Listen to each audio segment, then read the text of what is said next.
είναι πολλά τα νέα που έχουμε, αλλά ο καλεσμένος μας, ο εκλεκτός φίλος μου, ο υποψήφιος δήμαρχος Παλαιού Φαλήρου, είναι ο κύριος Δημήτρης Μητρέλος, δημοτικός σύμβουλος, επικεφαλής παράταξης, ένας άνθρωπος ο οποίος είχε το θάρρος να ανεξαρτητοποιηθεί στις 7 Ιουνίου το 1923 και να δημιουργήσει τη δικιά του δυναμική με προοπτική και άνοδο στο Δήμο του Παλαιού Φαλήρου, αυτόν τον καταπληκτικό Δήμο, τον αδικημένο Δήμο.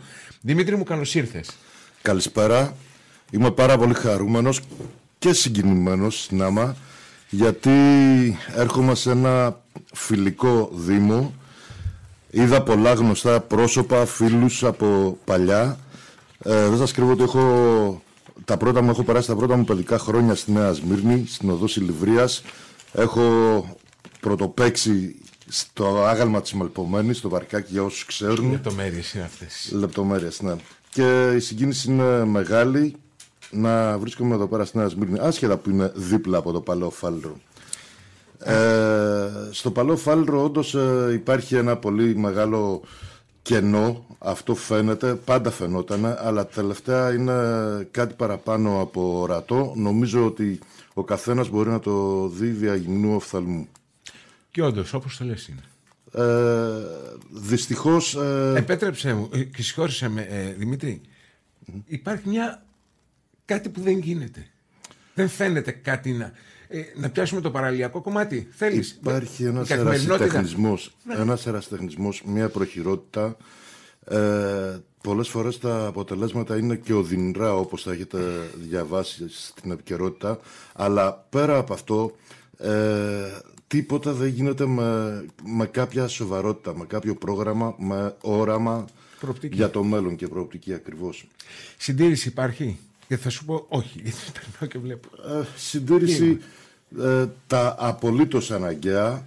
Τώρα βλέπουμε, ας πούμε, αυτές τις μέρες να γίνεται κάποια μπαλώματα, πραγματικά μπαλώματα οδοποιίας. Εγώ πάντα ήμουν εναντίον των μπαλωμάτων, διότι με τα μπαλώματα το μόνο που δημιουργείς είναι καινούρια εξογκώματα.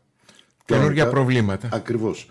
Καλό είναι λοιπόν, αν έχεις ένα πρόγραμμα, αν έχεις κάποιο ποσό που μπορείς να διαθέσεις για ασφαλτόστρωση, να κάνεις 1, 2, 3 δρόμους και δεξιούς άξονες και να προχωρήσει. Ας πούμε, αυτό θα έχεις ένα αποτέλεσμα σε κάποια χρόνια, τηρώντας αυτό τον κανόνα, να έχεις όλο το Δήμο με καινούριο οδικό δίκτυο.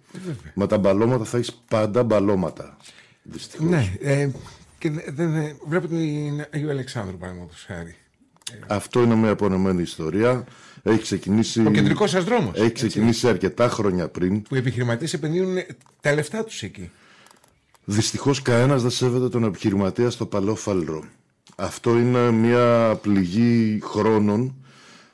Εξού και ψιθυρίζεται, λέγεται παντού, αλλά κανένας δεν τολμάει να το πει δυνατά, φωναχτά, ότι το Παλαιό Φάληρο είναι μια πόλη γερόντων. Είναι φυσικό να είναι πολύ γερόντων, εφόσον δεν μπορεί να γίνει επένδυση, διότι δεν υπάρχει μια μέριμνα από δημοτικής πλευράς ακριβώς για να μπορέσει να υποστηρίξει την επιχειρηματικότητα.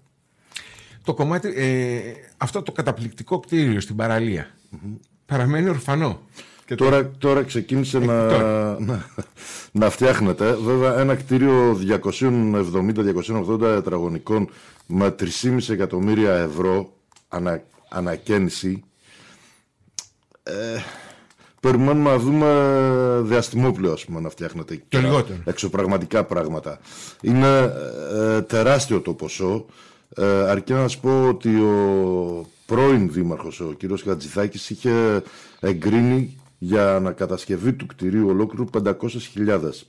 Μπορεί αυτό το 500.000 να ακούγεται λίγο, αλλά για ένα κτίριο 300 τετραγωνικών είναι γύρω στα 1.700 ευρώ το μέτρο. Δεν νομίζω ότι χρειάζονται περισσότερα χρήματα για ανακαίνιση αυτή τη στιγμή. Υπάρχει μελέτη αυτή τη στιγμή, έχει γίνει κάποια μελέτη? Σίγουρα, θα μπει χρυσός, οπωσδήποτε έχει γίνει κάποια μελέτη. Ποια σημεία θα επενδυθούν με χρυσό? Ναι, ακούστε κύριε Θάνο, αν χρειαστεί σε μια μελέτη να βαφτιστεί ο Μπρούτζος χρυσός γίνεται πάρα πολύ εύκολα. Το γνωρίζετε πάρα πολύ καλά. Ποιος θα το τρίβει όμως συνέχεια για να φαίνεται χρυσός? Ποιος θα το τρίβει και τελικά ποιος θα το πληρώνει, δεν ξέρω. Έτσι ακριβώς. Και αυτός που θα κάθεται να ασχολείται με αυτό πάλι θα θέλει. Έχω την εντύπωση ότι ο ίδιος άνθρωπος θα το τρίβει και ο ίδιος άνθρωπος θα το πληρώνει. Μάλιστα. Και άλλος θα το απολαμβάνει τελικά. Μάλιστα. Άρα πάλι στο μηδέν ερχόμαστε. Έτσι κι αλλιώς. Γίνεται το παραλιακό τόξο. Τι ωφέλη θα έχετε εσείς από αυτό? Αυτό είναι ένα ζητούμενο, διότι είμαστε τέλος πάντων, έχουμε μια δημοτική αρχή αυτή τη στιγμή στο Δήμο. Είμαστε ένας Δήμος ο οποίος είναι συμπαράταξη. Οπότε καταλαβαίνετε ότι δεν μπορεί να ζητήσει πολλά, δεν μπορεί να ζητήσει περισσότερα από αυτά που θα του δώσει η κεντρική διοίκηση. Δεν μπορεί να απαιτήσει. Δεν το προσέχουν λόγω του ότι είναι ευνοούμενος. Αντιθέτως, συμβαίνει ακριβώς το αντίθετο. Άρα αυτό έχει αποδειχτεί πολλάκις. Ότι ό,τι δεν μπορεί να εκταμιευτεί για να δοθεί, ας πούμε, σε άλλους δήμους, τελικά την πληρώνει το φάληρο που δεν θα μιλήσει κανένας. Τα καλά παιδιά. Ακριβώς, είμαστε τα καλά παιδιά. Καλά, δεν είσαστε γιατί έχετε και γνώμη. Κάποιοι έχετε γνώμη. Είμαστε λίγοι. Είμαστε λίγοι, και δίνετε τον αγώνα σας. Δεν θα σταματήσουμε τον αγώνα. Και το βλέπω. Μας έχει αναγκάσει ο κόσμος και η καθημερινότητα, καθημερινοί πολίτες που έρχονται, μας πλησιάζουν, μας μιλάνε, μας λένε το παράπονό τους και τον πόνο τους ενδεχομένως, μας αναγκάζουν να κοιτάμε μπροστά. Δεν μπορούμε να κάνουμε βήμα πίσω αυτή τη στιγμή. Θα προσπαθήσουμε εμείς οι λίγοι να γίνουμε περισσότεροι, να γίνουμε πολλοί. Σαφώς και το έχετε και το δείχνετε αυτή τη στιγμή τουλάχιστον, γιατί αρχίζουν πολλοί άνθρωποι να το συζητάνε έντονα όμως, όχι χαμηλόφωνα. Τα παράπονα είναι πάρα πολύ έντονα στο Παλαιοφάληρο, διότι και τυφλός να είναι κανένας, βλέπει τα αποτελέσματα. Βλέπει ότι με όλη τη συμπάθεια προς το Δήμο Νέας Μύρνης και το Δήμο Αγίου Δημητρίου και το Δήμο Αλήνη, θα πω το εξής. Πριν από 7-8 χρόνια, ο Δήμος Παλαιοφάληρου ήταν ένας Δήμος ο οποίος ξεχώριζε εδώ πέρα στους γειτονικούς δήμους. Σήμερα βλέπουμε ότι είναι ουραγός. Υπολείπεται από όλους αυτούς τους δήμους. Ήταν ο αριστοκρατικός δήμος, θα έλεγα, στα νότια προάστια. Ακριβώς. Σήμερα είναι ο φτωχός γείτονας. Αυτό το έχουμε καταφέρει τελικά μόνοι μας. Και όταν λέω μόνοι μας, εννοώ και η Δημοτική Αρχή, αλλά και εμείς με τον ψήφο μας. Δεν είμαστε άμυροι ευθυνών. Εγώ δεν είμαι από αυτούς που θα χαϊδέψω αυτιά και θα πω ότι ο κυρίαρχος λαός και ο κόσμος, ο λαός του Φαλήρου. Δημήτρη μου, είσαι ένας επιχειρηματίας γνωστός, είσαι ένας άνθρωπος ο οποίος στις 7 Ιουνίου του 2023 δεν άντεξες και είπες αμάν, θέλω κάτι περισσότερο για την πόλη την οποία ζω. Ακριβώς. Έτσι πρέπει να δώσω στο ανθρώπινο το κομμάτι, πρέπει κάτι να κάνουμε επιπλέον. Που είχες καρέκλα. Αν δεν σπάσεις αυγά. Όχι, είχες καρέκλα, έχει σημασία αυτό που λέω. Αλλά... Λίγοι το έχουν καταλάβει τι έχει γίνει. Λίγοι έχουν καταλάβει ότι θα μπορούσα να συνεχίσω να είμαι αντιδημάρχος και να είναι όλοι καλά, ας πούμε. Αλλά δεν με εκφράζει αυτό το πράγμα. Εφόσον έβλεπα κάτι το οποίο δεν δούλευε, δεν μπορούσα να το δεχτώ. Δεν μπορούσα να συνενέσεις. Ακριβώς. Δεν μπορούσα να ανεχτώ αυτή την αναβλητικότητα και την έλλειψη οράματος, την έλλειψη προγραμματισμού. Ήταν ενάντια στις αρχές μου και ενάντια στο πρόγραμμά μου και στην προσήλωσή μου σαν άνθρωπος, σαν επιχειρηματίας, αν θέλετε. Βέβαια, σαν επιχειρηματίας θα ήσουν και ακόμα καλύτερος δήμαρχος, γιατί θα δούλευες τελείως διαφορετικά. Θα εκμεταλλευόσουν προγράμματα, θα είχες σχέδιο, προοπτική και. Δεν είναι και δύσκολο να ήμουν καλύτερος δήμαρχος, πιστέψτε με αυτόν τον ανταγωνισμό που έχω. Θα το δείξουμε τώρα στο 27, θα δούμε τι θα κάνεις μετά με την εκλογή σου. Όχι, εννοώ δεν θα ήταν κάποιο κατόρθωμα αν ήμουν δήμαρχος να ήμουν καλύτερος από τη σημερινή διοίκηση. Καταλαβαίνω. Θέλω να σας ρωτήσω κάτι. Γενικά με το έργο το οποίο επιτελείται αυτή τη στιγμή στο ελληνικό και την ανάπτυξη που θα έχει το παραλιακό τόξο, τι προβλέψεις υπάρχουν για τον δικό σας το Δήμο? Έχετε προβλέψει κάποια προστασία, έχετε προστατέψει Δυστυχώς, και να εκμεταλλευτείτε κάτι από αυτό επωφελία σας. Δυστυχώς δεν υπάρχει κάποιο όφελος για το Δήμο σας. Το μοναδικό έργο που υπάρχει στα πλάνα για να γίνει είναι ένας ποδηλατόδρομος, ο οποίος θα ξεκινάει θεωρητικά από το Νέο Φάληρο, από το Καραϊσκάκι, και θα φτάνει Από όλους τους Δήμους θα περνάει από όλους τους Δήμους, οπότε θα περάσει και από εμάς. Είναι το μοναδικό όφελος το οποίο θα έχουμε. Δεν μπορούμε να απεμπλακούμε ούτε καν από την ΕΤΑΔ. Όπως έχουν απεμπλακεί πολλοί Δήμοι, έχουν πάρει τις εκτάσεις τους στα χέρια τους και τους έχουν διαχειριστεί. Εμείς δεν μπορούμε να το κάνουμε. Επανέρχομαι πάλι στο λόγο. Γιατί είμαστε τα καλά παιδιά. Γιατί είμαστε συγκυβέρνηση και δεν μπορούμε να πάμε κόντρα στην κεντρική διοίκηση αυτή τη στιγμή ακριβώς. Έτσι μου είπες και τη λέξη ότι αν δεν σπάει αυγά.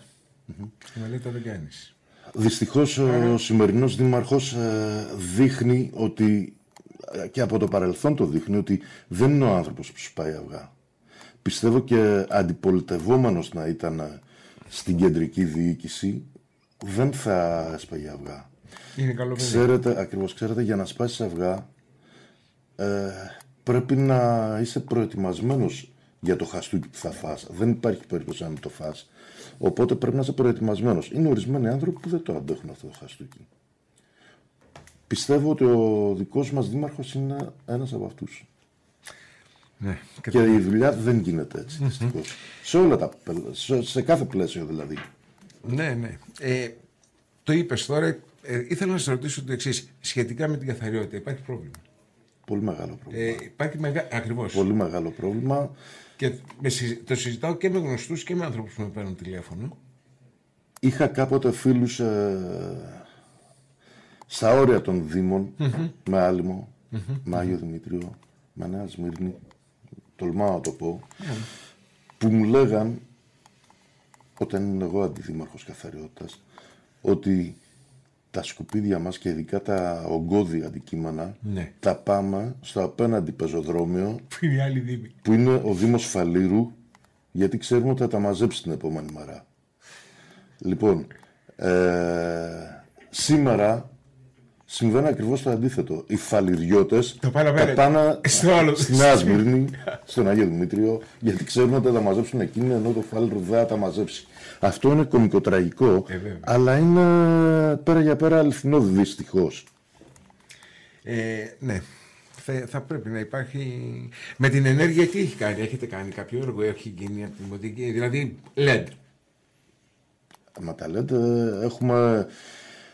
έχουμε προχωρήσει πάρα πολύ, η αλήθεια είναι, αλλά ήταν ένα έργο το οποίο καθυστέρησε ούτως ή άλλως 8 χρόνια να γίνει στο Παλαιό Φάληρο. Έγινε πάλι επί δικής μου αντιδημαρχίας στον ηλεκτροφωτισμό, διότι όπως ξέρετε ο αντιδήμαρχος πόλης είναι και αντιδήμαρχος εκτός από την καθαριότητα και ηλεκτροφωτισμού, οδοφωτισμού μάλλον. Είχε προχωρήσει, είχα αναλάβει τον οδοφωτισμό στο 35% και τον παρέδωσα γύρω στο 80-85%. Ήταν πάρα πολύ. Ήταν έτοιμο, λέει. Ναι, το είχαμε αφήσει έτοιμο. Αυτό που συμβαίνει σήμερα όμως είναι, επειδή θα επανέλθω σε αυτό που λέγαμε προηγουμένως, ότι όλα γίνονται πρόχειρα και τσαπατσούλικα, θα δούμε πάρα πολλούς δρόμους του Φαλήρου να είναι, ας πούμε, 100 λάμπες LED, να έχει και 6-7 από τις παλιές πορτοκαλιές. Αυτό δείχνει, ας πούμε, τη διάθεση, την προχειρότητα ακριβώς. Δεν το αφήνουν για να θυμώνται οι νεότεροι. Δεν ξέρω. Εγώ προσωπικά το έχω ζητήσει από σε κάποια άλλα σημεία ίσως. Ναι, αλλά δεν ξέρω, δεν μπορώ να καταλάβω γιατί. Τέλος πάντων, είναι λίγο κωμικό όλο αυτό. Επίσης, στο κομμάτι με τη Μαρίνα που είναι το Αβέροφ, θα μου πείτε είναι το λιμενικό εκεί. Αλλά γενικότερα και το πάρκο. Πρόκειται, κοιτάξτε να δείτε, εγώ είμαι εναντίον όλου αυτού που γίνεται. Είναι ένα πάρκο του Δήμου Παλαιού Φαλήρου. Ακριβώς. Εμείς οι παλιοί παλαιοφαληριώτες το γνωρίσαμε σαν ένα χώρο που πηγαίναμε για να παίξουμε, για να αγαπήσουμε, να κάνουμε τα πρώτα μας έρωτα κτλ. Να κάνουμε μια βόλτα, να περπατήσουμε να πάρουμε λίγο αέρα ή οτιδήποτε. Ξαφνικά, από κάποια στιγμή και μετά, αυτό βαφτίστηκε ότι είναι ένας χώρος που ανήκει στο πολεμικό ναυτικό. Δεν ξέρω με ποιες διαδικασίες έγινε. Ξέρω ότι ο κύριος Χατζηδάκης το επεδίωξε και το κατάφερε. Δεν είμαι υπέρ αυτού. Εγώ ήθελα αυτό το χώρο να ανοίξει στο Παλαιό Φάληρο και ό,τι γίνει να γίνει από το Παλαιό Φάληρο. Τη συντήρηση την έχετε εσείς όμως ως Παλαιό Φάληρο στο πάρκο. Να κοιτάξτε, στο πάρκο την έχουμε εμείς. Αλλά στο χώρο που έχει δοθεί, ας πούμε, για να γίνει το ναυτικό μουσείο, εντάξει, αυτό. δεν την έχουμε. Όχι, ναι. Το διεκδικήσατε? Ποιος? Δεν είπαμε ότι είμαστε καλά παιδιά? Καλά, ένα αστείο είπα. Μην το παίρνετε σοβαρά. Άρα λοιπόν πάει και αυτό. Ναι, αυτό θα γίνει λοιπόν ένα ναυτικό πάρκο που αναμένουμε να δούμε το αποτέλεσμα. Μπορεί να γίνει και κάτι πάρα πολύ ωραίο. Ωστόσο, δεν είναι Παλαιό Φάληρο πλέον. Πρέπει να το ξέρουμε αυτό. Εμείς οι παλαιοφαλιριώτες ξέρουμε, πρέπει να ξέρουμε ότι το σημείο αυτό δεν είναι Παλαιό Φάληρο. Όπως δεν είναι Παλαιό Φάληρο. Που ανήκει στο Παλαιό Φάληρο, αλλά δεν είναι Παλαιό Φάληρο. Ακριβώς. Όπως δεν είναι Παλαιό Φάληρο και η Μαρίνα Παλαιού Φάληρου. Ακριβώς. Ναι. Έτσι είναι μητροπολιτικά, ας πούμε, σημεία τα οποία δεν είναι Παλαιό Φάληρο σε καμία περίπτωση. Ωραία. Το δικαιολογήσαμε αυτό, όλα καλά. Πάμε απέναντι λοιπόν που είναι τα παρκάκια. Τι γίνεται και γιατί υπάρχει εγκατάλειψη? Τι φταίει? Δεν μπορώ να... Συντονισμός. Όχι, μισό λεπτό. Γιατί να μην υπάρχει εγκατάλειψη, εφόσον υπάρχει σε όλο το Παλαιό Φάληρο εγκατάλειψη? Πώς δεν θα υπάρχει εκεί πέρα, εφόσον δεν λειτουργεί τίποτα σωστά? Το λέω αυτό με την έννοια ότι το σύνηθες είναι τα εμφανή σημεία, που έτσι πολύ σύγχρονα σημεία, τώρα περνάνε χιλιάδες αυτοκίνητα καθημερινά. Δεν θα έπρεπε εκ του πονηρού? Δυστυχώς είναι εγκαταλελειμμένα. Δυστυχώς κανένας μας δεν μπορεί να πάει βράδυ εκεί πέρα. Όχι, δεν υπάρχει περίπτωση. Εντάξει, το καταλαβαίνετε. Το βλέπουμε, όχι το καταλαβαίνετε. Δεν υπάρχει φύλαξη, δεν υπάρχει καμία αίσθηση ασφάλειας και αναμένουμε το κακό. Δεν θέλω να είμαι μάντης κακών, αν και είμαι σαββατογεννημένος, αλλά δεν μπορεί να μην γίνει εκεί πέρα. Με τα πάρκινγκ τι γίνεται? Υπάρχει τώρα, σε αυτή τη θητεία. Υπάρχει κάποια μελέτη, έχει αγοραστεί κάποιος χώρος, υπάρχει κάποια προοπτική? Υπάρχει μια μελέτη που λέει ότι ο Δήμαρχος θέλει να φτιαχτεί ένα πάρκινγκ υπόγειο κάτω από το πάρκο του Τροκαντερό εκεί πέρα. Αυτό είναι ένα μεγαλεπίβολο σχέδιο βέβαια, αλλά έχει ορισμένα ντεφό. Ας πούμε, πρώτον, δεν θα εξυπηρετήσει σε καμία περίπτωση τους παλαιοφαλιριώτες. Δηλαδή, εγώ που μένω 5 στενά μέσα, δεν θα έχω τρόπο να πάω. Δηλαδή, άμα να τα αφήσω εκεί πέρα, τα αφήνω οπουδήποτε, ας πούμε. Είναι πάρα πολύ μακριά από το Παλαιό Φάληρο στην ουσία. Θα εξυπηρετήσει μόνο 1-2 δρόμους εκεί πέρα. Θα εξυπηρετήσει πάρα πολύ όμως τους φιλοξενούμενους. Αν τελικά μπορέσει να γίνει αυτό, διότι είναι ένα πάρα πολύ ακριβό έργο, το οποίο έχω πολύ σοβαρές αμφιβολίες αν θα μπορέσει η κεντρική διοίκηση να διαθέσει τόσα χρήματα για να φτιαχτεί ένα υπόγειο πάρκινγκ 450 θέσεων, αν θα μπορέσει να κοπεί η διέλευση του τραμ για ένα πολύ μεγάλο διάστημα που θα διαρκέσουν τα έργα, και αν θα μπορέσει στατικά να είναι ασφαλές. Αν ξεπεράσουμε όλα αυτά τα αν, ερχόμαστε στο ότι θα φτιαχτεί ένα πάρκινγκ το οποίο δεν θα εξυπηρετεί το Παλαιό Φάληρο, αλλά θα εξυπηρετεί τους επισκέπτες της Μαρίνας και του Ναυτικού Μουσείου. Άρα πάλι επομένως και το Παλαιό Φάληρο τίποτα. Μια επιβάρυνση και μια ταλαιπωρία. Στο Παλαιό Φάληρο οι ευκαιρίες υπάρχουν ακόμα. Υπάρχουν αυτό. Ναι, θα έπρεπε να απαλωτριωθούν κάποια οικόπεδα τα οποία παραμένουν χρόνια ολόκληρα οικόπεδα και δεν έχουν καμία προοπτική να γίνουν κάτι διαφορετικό. Να γίνουν κάποια πάρκινγκ. Υπάρχουν τέτοιοι χώροι, έχουν υποδειχτεί. Στο προεκλογικό μας πρόγραμμα είχαμε υποδείξει συγκεκριμένα με οδούς και αριθμούς 3-4 τέτοια οικόπεδα τα οποία θα μπορούσαν να αποτελέσουν χώρο που θα δημιουργηθεί ένα πάρκινγκ. Ακόμα και κεντρική πλατεία του Παλαιού Φαλήρου, Ναι.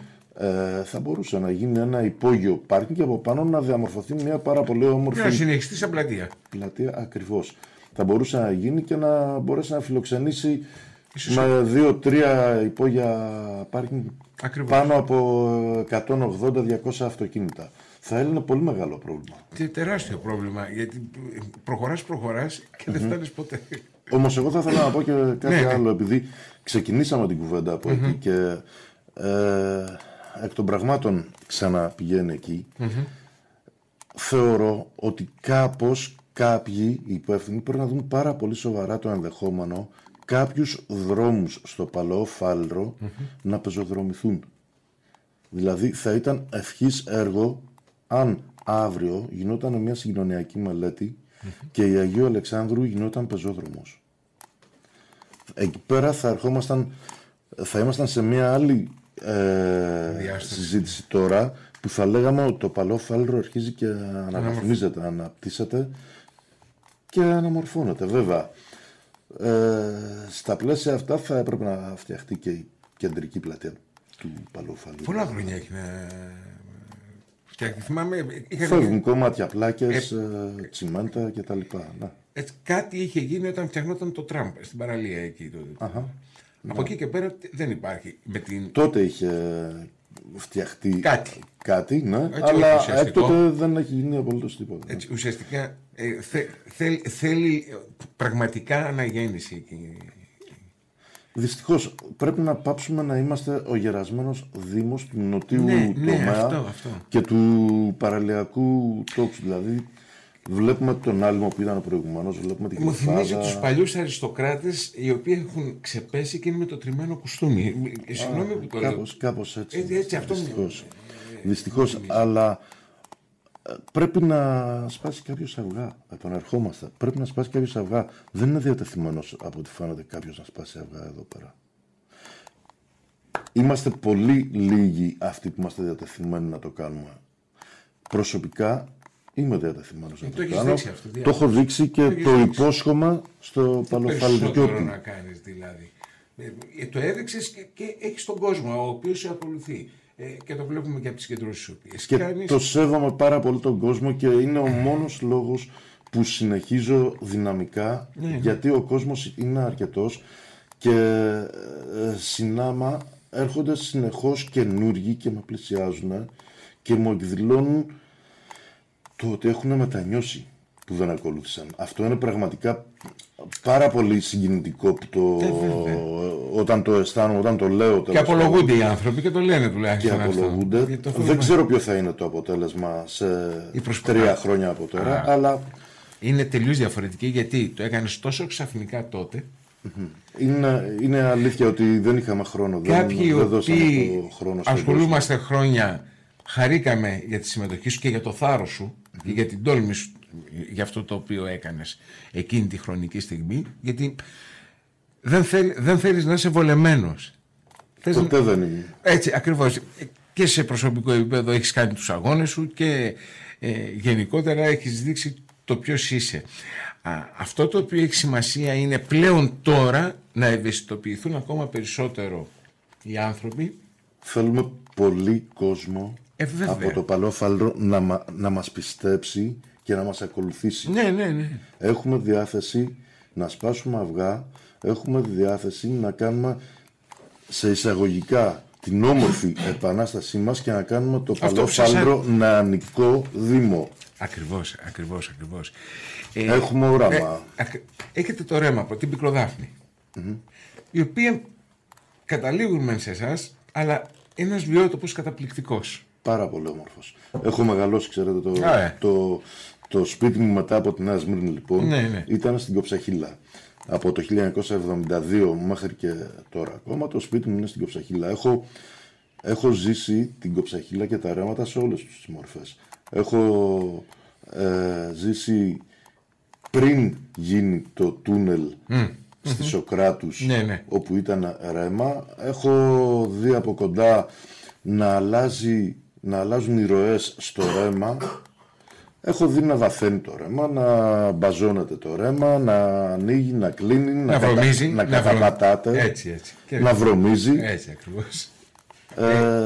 Όσο ήμουν αντιδήμαρχος έκανα κάποιες επιχειρήσεις αστραπή με κάποια μηχανήματα. Αυτό είναι παράνομο βέβαια, αλλά το ρίσκαρα, δεν είχα πρόβλημα να το κάνω, γιατί έπρεπε να γίνει. Έκανα κάποιες επιχειρήσεις αστραπή και καθαρίζαμε το ρέμα με τα χέρια περισσότερο, γιατί δεν έχουμε δικαίωμα να μπούμε με μηχανήματα, αλλά με τα χέρια κάναμε κάποιες καταδρομικές επιχειρήσεις. Κάποιοι άνθρωποι που μπορούσαν και πίστευαν σε αυτό που κάνουμε και καθαρίζαμε, είχαμε καθαρίσει αρκετές φορές το κομμάτι του ρέματος που είχε πρόβλημα, δηλαδή από το ύψος των συνόρων με τον Άγιο Δημήτριο μέχρι περίπου το νησάκι και τους γνωρίζοντας. Με τα αλλιευτικά τι γίνεται, χάθηκαν?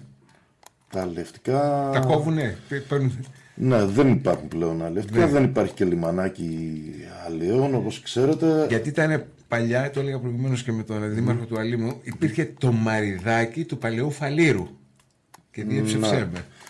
Το μαριδάκι δεν το μαριδάκι εννοώ το ψάρι μέσα. Το μαριδάκι, δηλαδή, γιατί ετοιμαζόμουν να πω ότι δεν ήταν παλαιοφάλιρο, ήταν άλλο.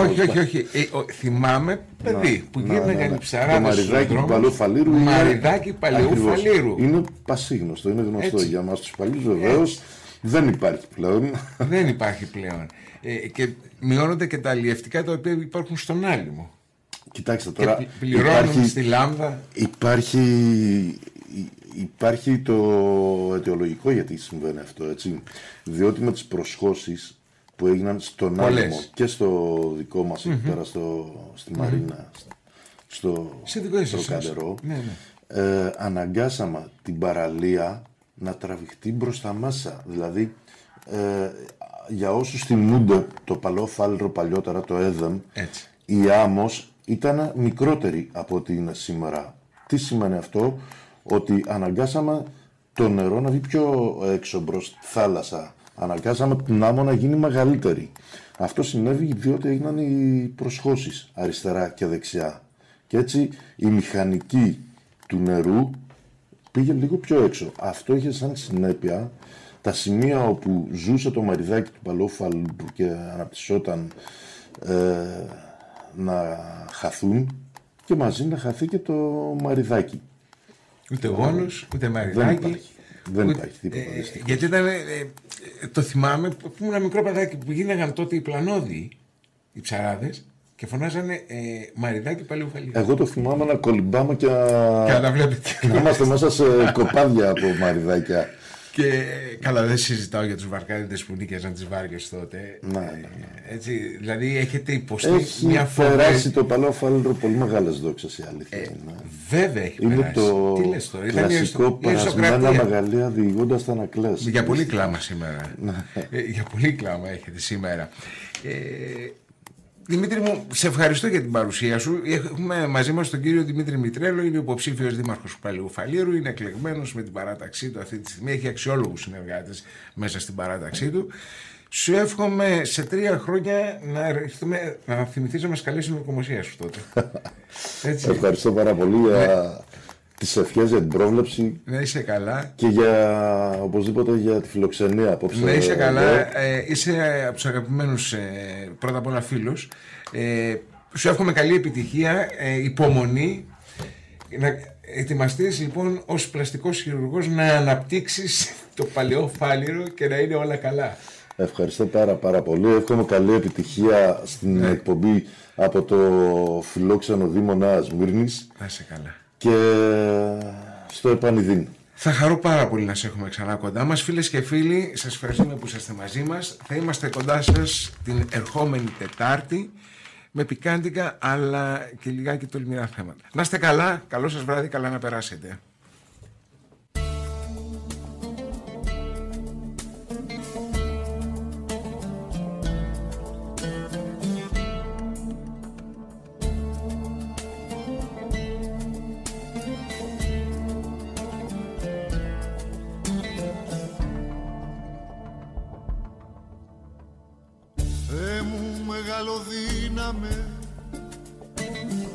σε ψηλά εκεί πάνω.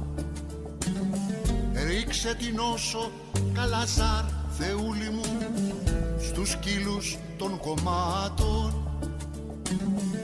Ρίξε την όσο Καλαζάρ, Θεούλη μου, στους σκύλους των κομμάτων.